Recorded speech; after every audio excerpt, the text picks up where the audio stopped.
First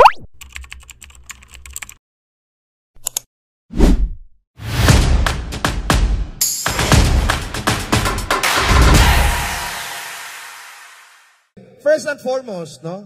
Atong istorya, no? Ang Duterte approved senatorial lineup are 9 candidates. Okay? Of the 9 senatorial candidates, 6 of them are officially from PDP Laban. Incumbent Senators Bongo and Bato de la Rosa, Attorney Jimmy Bondoc, Attorney Raul Lambino, and Attorney J.V. Hinlo. In addition, at si Philip Salvador, no, yung premiadong aktor. So in addition to the 6, no, merong inendorso in his personal capacity si PRRD.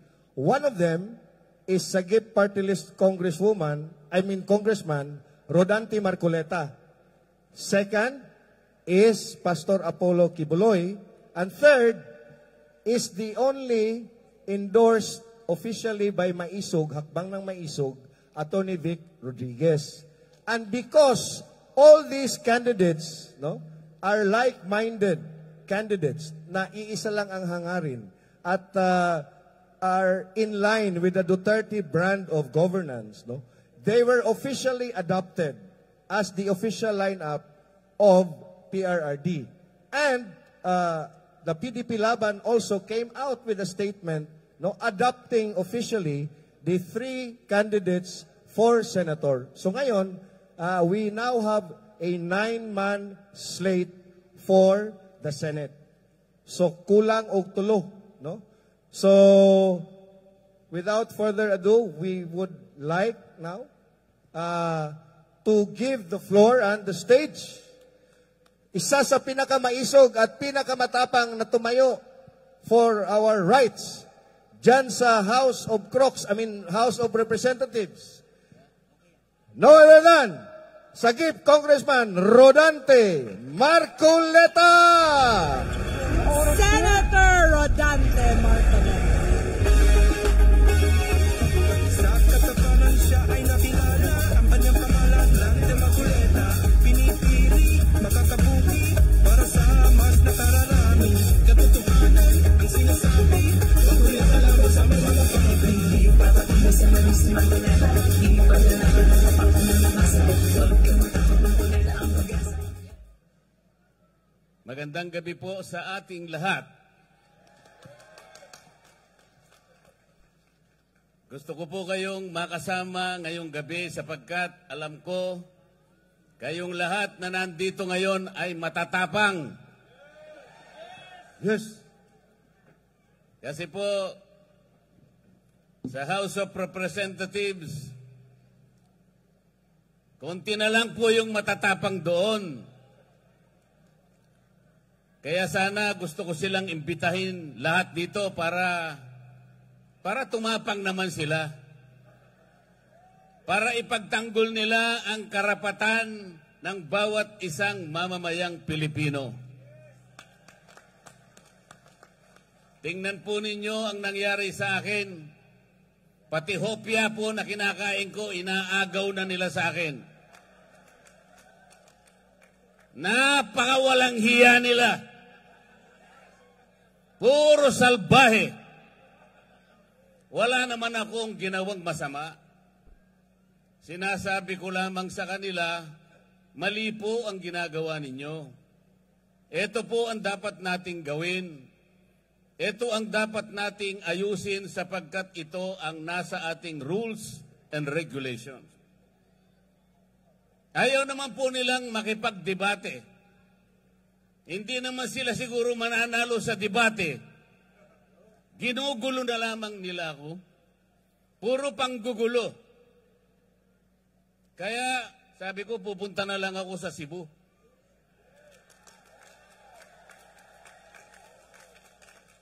Mas gusto ko pang kausap ang mga tunay na tao na nandito ngayon.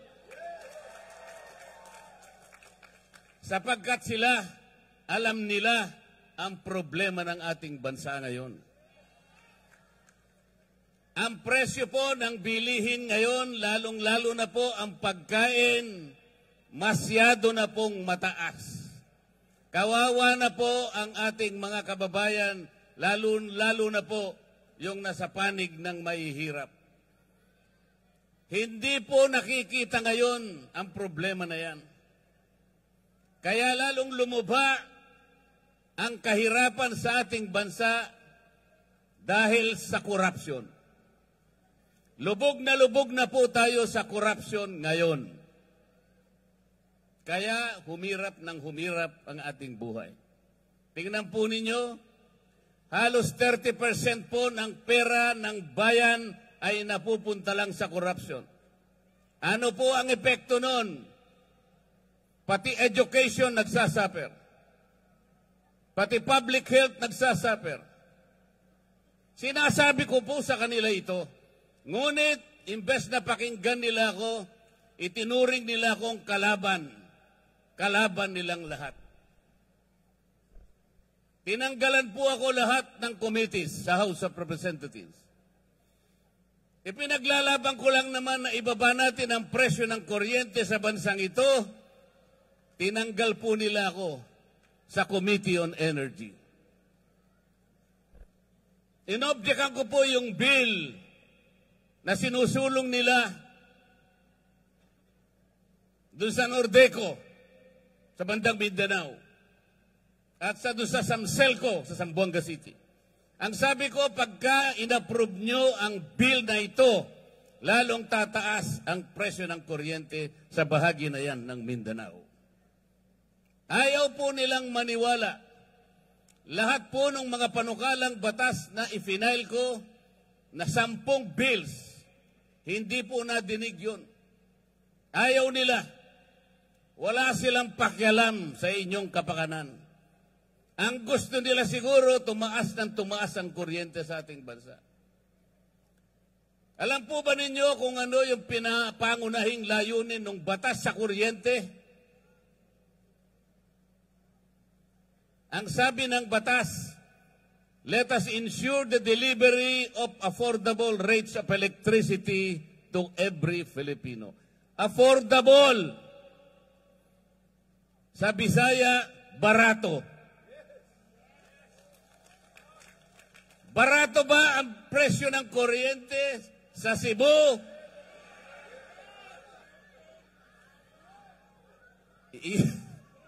Yung batas ng kuryente nagawa 24 years ago, 2001. The underlying objective is to bring down the prices of electricity in this country. It did not happen after 24 years. Bakit pa tayo gumawa ng batas kung yung pinakalayunin hindi naman natutupad? Tayo na po ngayon ang pinakamataas ang kuryente sa buong Asia. Yan po ang totoo. Kaya humirap na ng humirap ang ating buhay. Ako dahil ako'y nakikipaglaban sa karapatan at sa katwiran, wala na po akong committee ngayon. Pati po yung aking mga allowances tinanggal na rin po. Pati po yung aking membership sa Commission on Appointments tinanggal na rin po.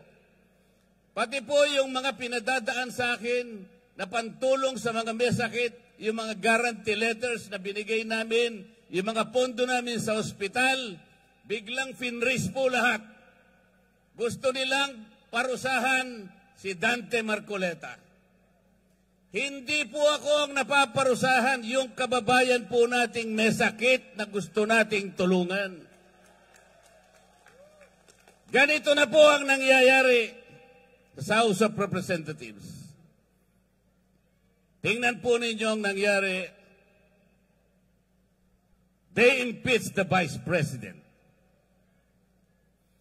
215 representatives of the people signed the impeachment complaint.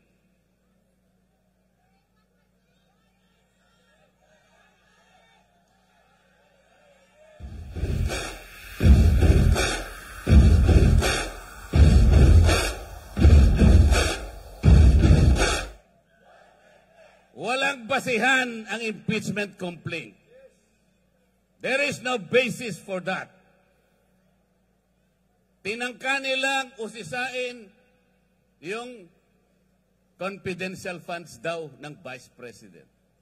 I asked them, okay, kung gusto ninyong umpisahan ang pag-iimbestiga ng confidential funds, bakit ito lamang opisina ng Vice President ang iniimbestiga ninyo? There are more than 400 offices and agencies of government which are recipients of confidential funds. And they too were notified by the Commission on Audit to submit some kind of requirements. I asked them, ipaliwanag nyo nga bakit in-isolate nyo? Why did you only target the office of the Vice President? Why? Wala po silang sinasagot sa akin. Ayaw nilang sumagot because they cannot explain. Then I told them, bakit kayo ang nag-o-audit? Tayo na ba ngayon ang Commission on Audit? Ayaw nilang sumagot. I told them, the last time I checked, there is only one office tasked by the Constitution to perform audit and investigation of the expenditures of public funds. Only the Commission on Audit. Nothing more and nothing less. Sabi ko sa COA, Mr. COA, ayaw sumagot ng mga kasama kong magagaling. They cannot probably explain why they usurp your responsibility. Kayo ang sumagot.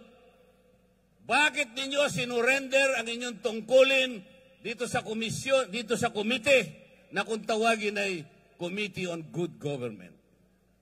Actually, Committee on Bad Government yun eh. Sabi ko sa COA, meron pa bang opisina bukod sa inyo ang binigyan ng karapatang mag-audit? Ang sagot ng COA, wala na po. Ibig nyo sabihin, exclusive kayo dito? Opo. Eh bakit ninyo binigay sa House of Representatives ang tungkulin ninyo? Yung audit po, nag-uumpisa lang mag-audit. Initial findings pa lang. Wala pang conclusion. There is no finality of judgment. Everything else is questionable. Everything else is assailable and appealable. Pero kinuha ng House of Representatives. Paano nangyari ito? Ayaw po nilang sumagot. Isang tao lang ang nagdidikta sa House of Representatives. Napapirma niya ang mahigit na 200 na kasamahan ko sa House of Representatives. Paano nangyari yun? Did the more than 200 representatives consult their constituents kung pipirma sila o hindi? They did not consult anybody. Sila lang ang desisyon kasi mawawalan daw sila ng projects. Mawawalan sila ng akap. Mawawalan sila ng ayudang ibibigay. Para sa ganon ipamigay sa mga botante na akala nila'y mabibili nila ang boto ninyo. Sa mga matatapang na mamamayan ng Cebu, kung kaya po ninyong huwag tanggapin, huwag po ninyong tanggapin. Kung kaya po na huwag tanggapin, huwag tanggapin. Dahil ito lamang ang magsisilbing sampal sa kanilang mga muka. Gusto kong sampalin ninyo ang kanilang mga muka. Binibili nila kayo, iniinsulto nila kayo. This is not how to serve the people. Hindi ayuda ang gusto ng tao. Ang gusto ng tao, you provide the conditions to grow the economy, magkaroon sila ng trabaho, mabuhay sila ng marangal. Yun ang gusto ng tao. Yun ang gusto ng tao. About a month ago, a group of people converged in Luneta and elsewhere in the parts of this country, generating more than 4 million people in that peace rally. That was 1 month ago. Alam po ninyo yan. Ang pakiusap ng grupo na yon, magkaisa ang Pilipino, magkaroon ng kapayapaan para harapin natin ang malalaking hamon at problema ng ating bansa. Ipinakiusap sa rally na yon, huwag tayong mag-awak kakawatak-watak. Huwag na po nating ituloy ang impeachment sapagkat ito ang simula ng pagkakawatak-watak ng Pilipino. It was a peaceful rally. Nakiusap ang mahigit na 4 na milyong Pilipino. Ito lamang ang paraan para sumulong ang ating bansa. Hindi pinakinggan ang boses ng ganong kalaking bilang ng mga tao.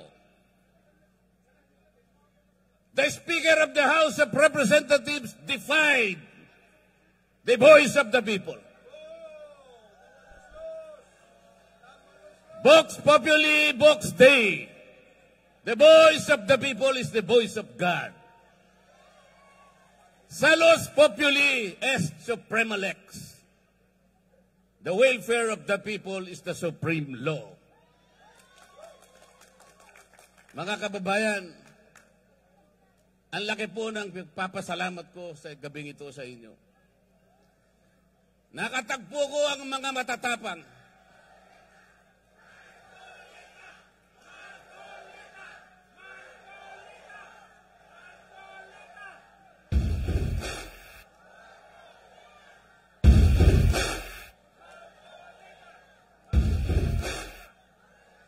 Tonight, let us make a solemn vow. Tonight, let us make a covenant. Let us resist the temptation. Let us repel the vindictiveness of one man, the leader of the House of Representatives. He is responsible in weakening our institutions. Kinuha nila yung pera ng PDAP. Kinuha nila yung pera ng PDIC. Kinuha yung pera ng DBP. Kinuha ang pera ng PhilHealth. Kinuha lahat ang mga pera para ilagay sa project ng DPWH. Let us resist that. Let us say no. These people now gathered tonight have the capacity to do that. Let the terms of this covenant reach the shores of Tacloban City. To remind that man from Tacloban that he cannot lord over, that he cannot change the destiny of our people.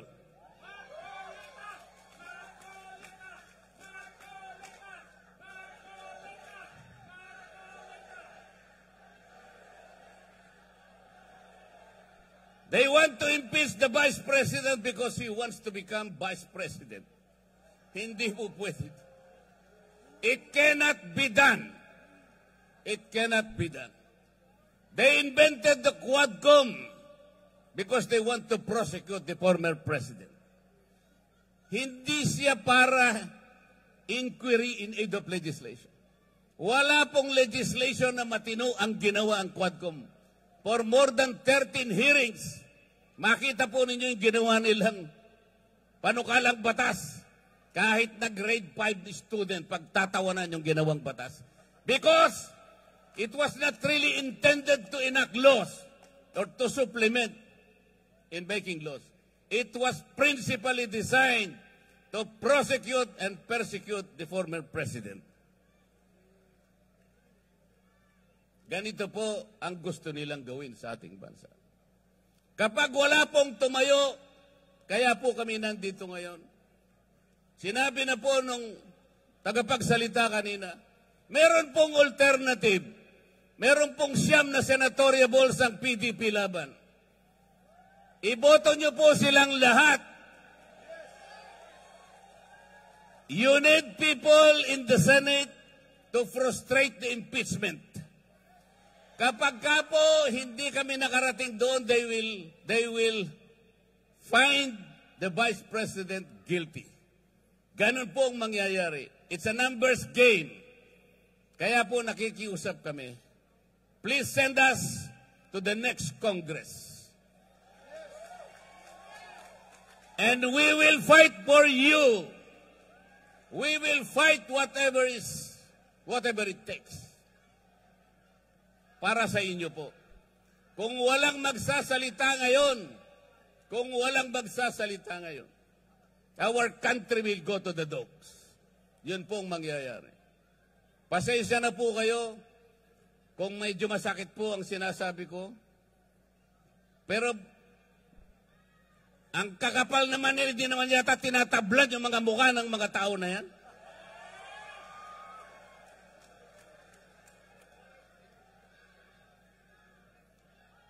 Tulungan niyo po kami. At bago ako magtapos, meron po akong ibubulong sa inyong lahat. Gikan sa akong kasing-kasing, gihigugma ko kamong tanan. Yan po.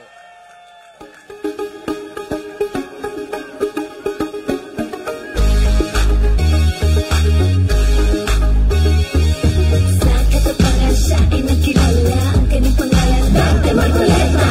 Pinipili yung makakabuti para sa mas nakararami. Katotohanan ang sinasabi, Marcoleta laban sa mundo ng pagkapili. Pagpatinig sa mali si Marcoleta, ipaglalaban ang kapakanan ng masa. Huwag ka matawag, Marcoleta ang pag-asa. Hey!